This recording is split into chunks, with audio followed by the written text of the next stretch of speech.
All right, so we just learned that the way that we're going to do this muscle contraction is our brain or our spinal cord are going to send a nerve out to each muscle fiber. That nerve is going to contact the muscle fiber, and when the signal comes from the brain or spinal cord that we want to contract that muscle fiber, what it's going to do is it's going to release a substance to the membrane of the muscle that causes channels to open up, and those channels allow sodium or salt to come in and turns the muscle from being negatively charged to being positively charged.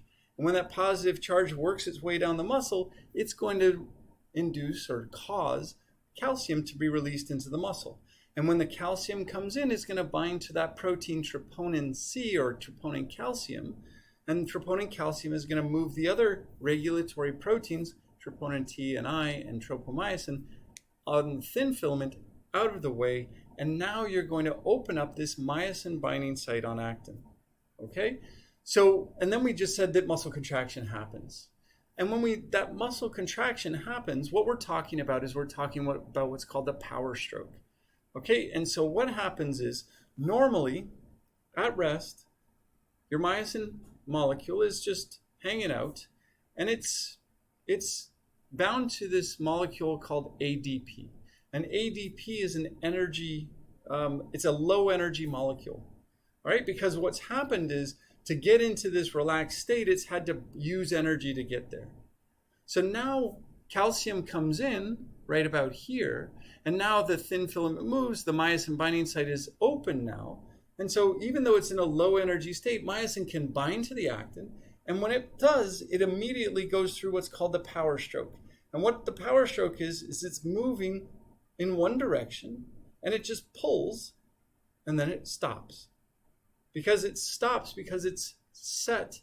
And when it does this pull, what it does during the pull is it releases that low energy molecule ADP. And so now it's stuck in that position. It doesn't have the ADP, but it's attached to the actin, and it's just holding there. All right? And so we've shortened the muscle a little bit, but we can't do anything else because it's stuck there. The only way it becomes unstuck is it requires energy. And the energy that our body uses is in the form of this molecule called ATP. All right? And T just stands for 3 in this case, and D stands for di or 2. So that means that whatever the 3 is gets broken down into 2 as it loses its energy. Okay? So the high energy molecule is ATP. That's what we're going to use to drive all of the reactions in our body, or most all of the reactions in our body. And so our myosin is stuck in this position where it's bound to actin in this changed conformation where it's short. So what happens when ATP comes in is now it can release the actin. So it's no longer bound to actin. And it's in this form here where it's still contracted up, but it's bound to ATP instead of bound to actin. All right? And the next thing that happens is it needs to get back to where it was. And in order to get back to where it started, it has to break the ATP down into ADP, because that's going to release energy that's going to allow it to move. And so all that happens in this cycle is that ATP comes in, myosin releases the actin, and then it cuts the ATP into ADP. And when that happens, it releases enough energy to cause the myosin to go back. And now it's in this state again where it's ready to grab myosin or actin again. If the calcium is still there, myosin will grab actin again. It will, as soon as it grabs actin, it'll go shorten again. As it shortens, it'll kick off the ADP. And if there's still energy around, ATP is going to come in and it's going to bind to myosin. Myosin will release the actin, and then it will break the ATP into ADP, and it'll come back out and ready to bind again. If calcium's still there, it'll keep doing this again and again and again until we give it the signal to stop. And the signal to stop is when there's no longer calcium there, and so it can't bind to the actin anymore. All right? You guys already have this weird sense that you already know this, because if you don't have energy, you basically are stuck in this situation where myosin's bound to actin.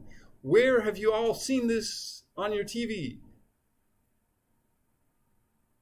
you know it's what we call rigor mortis. All right, so you've all been watching CSI or some sort of detective show, and they come in and the person's body is in this weird shape and they can't push it down.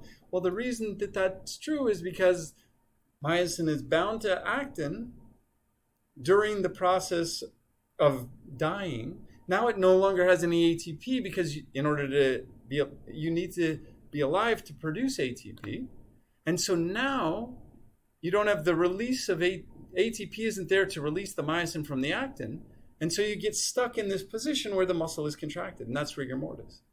All right? When you're alive, we continue the cycle as long as calcium is there.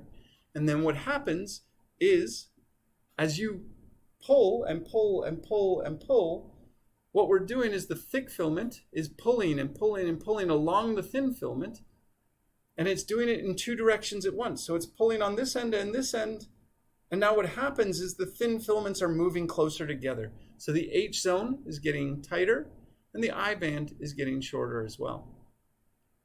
All right, so the way that this works is the calcium comes in, binding of calcium moves troponin C, that moves tropomyosin and the other troponins out of the way and reveals the myosin binding site on actin. Myosin then binds to the actin, and immediately the head pivots and bends, and it pulls the Z lines closer together.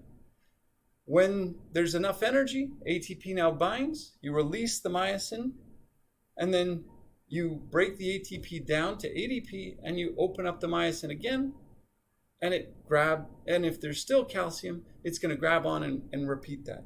And what's happening is that as I'm doing that here with one thick filament myosin protein, I'm doing it with another, and then another, and then another. And it's just like I'm on the monkey bars, and I'm coming through, and I'm swinging along, and I'm pulling.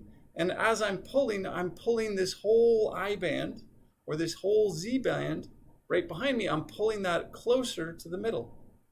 And on the other end, there's another person who's doing the same thing, and the Z bands are coming closer together.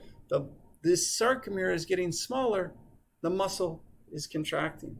And that's all there is to muscle contraction.